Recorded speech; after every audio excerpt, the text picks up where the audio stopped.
Clayface is one of Batman's biggest supervillain adversaries, with the power to change his body into almost anything and anyone. His body can be ripped off but just puts itself back together, making him essentially immortal, and stretch his mass in seemingly impossible ways.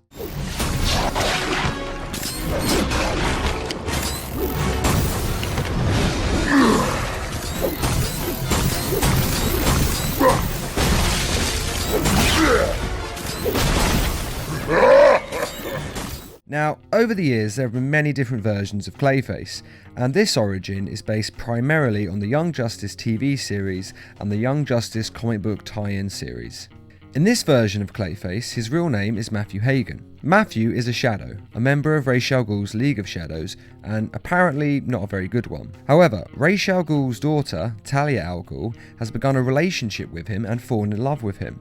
Mainly because he doesn't view her as merely Ra's al Ghul's daughter, but loves her just for being her. Ra's disapproves of the relationship, as he always wanted her to be with Batman. Only a true successor may stand before the great Ra's al Ghul. My father always intended us to be together, to command his army. Just imagine it. You, me, a better world. But he is happy that Talia is happy with him, and so decides to give them his blessing. Now the two are together and everything seems fine. That is until Matthew tells Talia that he has cancer and has 6 months to live, a year at the most. Talia is shocked and heartbroken by the news, but then Matthew says that he could use one of Ra's Lazarus pits and that he could cure him of his cancer.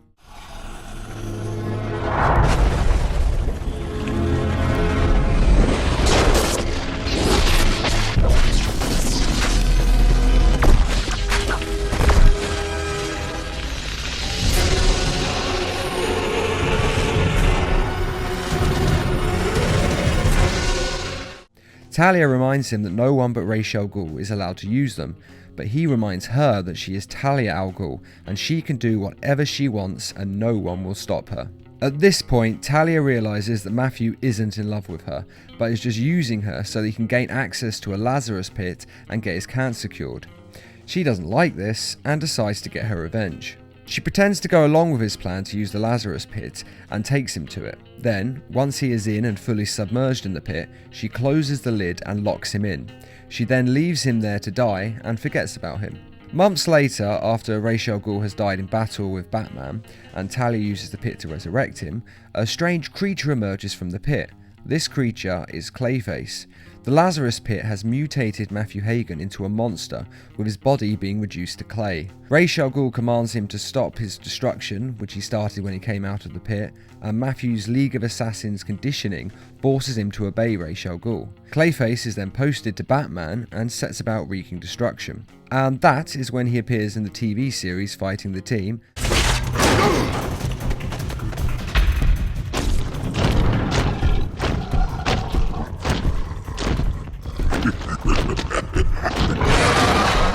And that is his origin. It is also worth noting that in the sequence where Clayface has defeated the team, and then Batman jumps in and saves the day by electrocuting him, that the electricity Batman uses is not just normal electricity.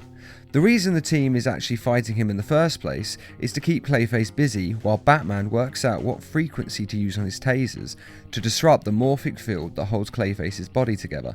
This is the reason that Robin doesn't just use his own tasers to take Clayface down in the first place, as they wouldn't be on the same frequency as his morphic field and would have no effect on him.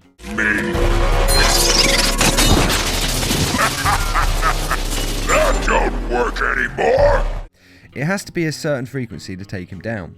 Just thought I'd mention that as an extra because I wondered why Robin didn't just tase him in the first place when I first watched this episode, but that's the reason why. What do you think of this new Clayface? It's a completely different origin than any of the other Clayfaces in any other comics and different TV series or films, but do you like it? Be sure to let us know in the comments, and as always, thanks for watching and feel free to subscribe, share, like and comment.